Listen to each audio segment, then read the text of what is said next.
নমস্কাৰ, মই আজি এটা নতুন ভিডিঅ' লৈ পেলাই আপোনালোকৰ আগত আহিছোঁ। আজি বৰ্তমান মই গোলাঘাট ডিষ্ট্ৰিক্টৰ দক্ষিণ ইংৰাজী ষ্টেটত আহি উপস্থিত হৈছোঁহে। নমস্কাৰ, মোৰ নাম শ্ৰী ৰিংকু ৰাজৱাৰ। আচ্ছা আৰু মোৰ ৱাইফ দুৰ্গামণি ৰাজৱাৰ। আচ্ছা ৰিংকু, তোমাৰ সমস্যাটো কি আছিলে জনাব নেকি? মোৰ সমস্যাটো আছিলে 10 বছৰ দিন আমাৰ বিয়া পতা হৈছিলে, কিন্তু আমাৰ ল'ৰা ছোৱালী হোৱা নাছিলে। আৰু ল'ৰা ছোৱালীৰ এই সমস্যাটো আছিলে আমাৰ। আচ্ছা, ক'ৰবাত চিকিৎসা কৰিছিলা নেকি আগত ল'ৰা ছোৱালীৰ কাৰণে? ল'ৰা ছোৱালীৰ কাৰণে গোলাঘাটত 2-3টা ডক্তৰৰ ওচৰত মই চিকিৎসা কৰিছিলোঁ। আৰু 2টা টেষ্ট কৰাৰ পাছতো আমাৰ একো প্ৰব্লেম পোৱা নাছিলে 2টাৰ, কিন্তু সেই ট্ৰিটমেণ্ট কৰাৰ পাছতো ৰিজাল্ট আমি ছাকচেছ পোৱা নাছিলোঁ। আচ্ছা, এই 10 বছৰ যে তোমালোকৰ ল'ৰা ছোৱালী নাছিলে, এনেই কিবা অসুবিধা হৈছিলে নেকি, বা কিবা কেনেকুৱা আপোনালোকৰ ঘৰৰ পৰিৱেশটো কেনেকুৱা হৈ আছিলে?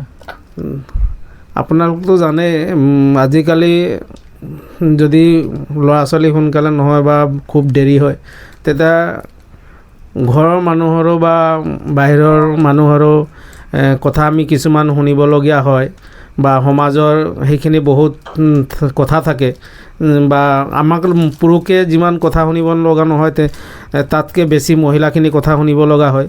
আৰু সেই কথাখিনি 2টাই আমি ভাঙি পৰিছিলোঁ মানসিকভাৱে। আচ্ছা ৰিংকু, এটা কথা কোৱাচোন, মোক কেনেকৈ লগ পালা?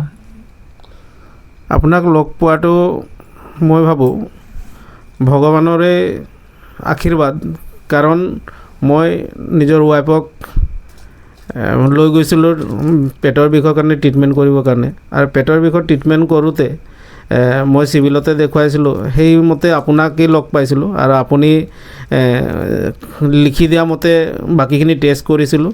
তাৰপিছত টেষ্ট কৰা ৰিপৰ্টখিনি আপোনাক দেখুৱাবলৈ যাওঁতে আপুনি ছুটীত আছিলে, তেতিয়া আপুনি কৈছিলে চেম্বাৰত আহিব, চেম্বাৰত আপোনাৰ ৰিপৰ্টখিনি চাই দিম বুলি কৈছিলে। সেইমতে চেম্বাৰত আপোনাৰ যেতিয়া ৰিপৰ্টখিনি মই দেখুৱাবলৈ গৈছিলোঁ, তেতিয়া আপোনাৰ লগত আৰু কিছুমান চিনাকি হৈছিলে। তাৰপাছত মই আপোনাক কৈছিলোঁ যে আমাৰো এনেকুৱা এটা সমস্যা হৈ আছে, কাক দেখুৱালে ভাল হ'ব এনেকুৱা বুলি আপোনাক সুধিছিলোঁ।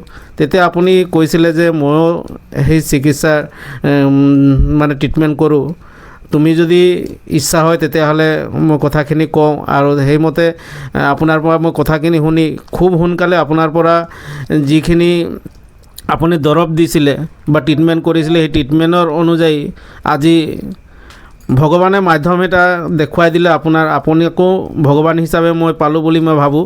আৰু তাৰ কাৰণে আজি আপুনি ট্ৰিটমেণ্ট কৰাৰ পাছত আজি মই নিজে প্ৰমাণ পাইছোঁ, আজি মোৰ ছোৱালী আহিলে এই ধৰাধামত।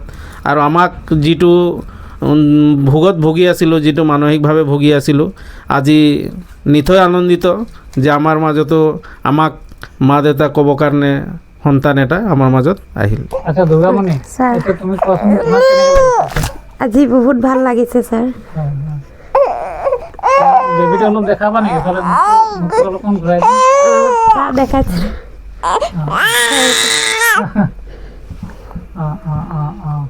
এইটো চোৱা মা। ঠিক আছে। ছাৰ দিয়া। এতিয়া ফেমিলি পৰিয়াল তোমাক কি বুলি কয়? ভাল লাগিছে ছাৰ। আজি চবেই সুখী হৈছোঁ। আজি ইমান দিনৰ মূৰত পাইছোঁ আৰু ইমান দিন ভুগি আছিলোঁ, সেইকাৰণে মোৰ এই ভিডিঅ'টো বনোৱাৰ এটাই উদ্দেশ্য হ'ল, মোৰ এই ট্ৰিটমেণ্টটো এটা ভগৱানৰ আশীৰ্বাদ। আৰু এই আশীৰ্বাদৰ যোগেদি বহুত মানুহৰ ঘৰত মই হাঁহি বিৰিঙাবলৈ গৈ আছোঁ। আৰু যিমান পাৰে এই ভিডিঅ'টো এটা লাইক কৰিব, আৰু যিমান পাৰে আপোনালোক শ্বেয়াৰ কৰিব, যাতে এই ভিডিঅ'টোৰ যোগেদি বহুত মানুহৰ ঘৰত হাঁহি বিৰিঙাব পাৰোঁ। তাকে কৈ আজি ইয়াতে নমস্কাৰ জনাই মই সামৰিছোঁ। ধন্যবাদ।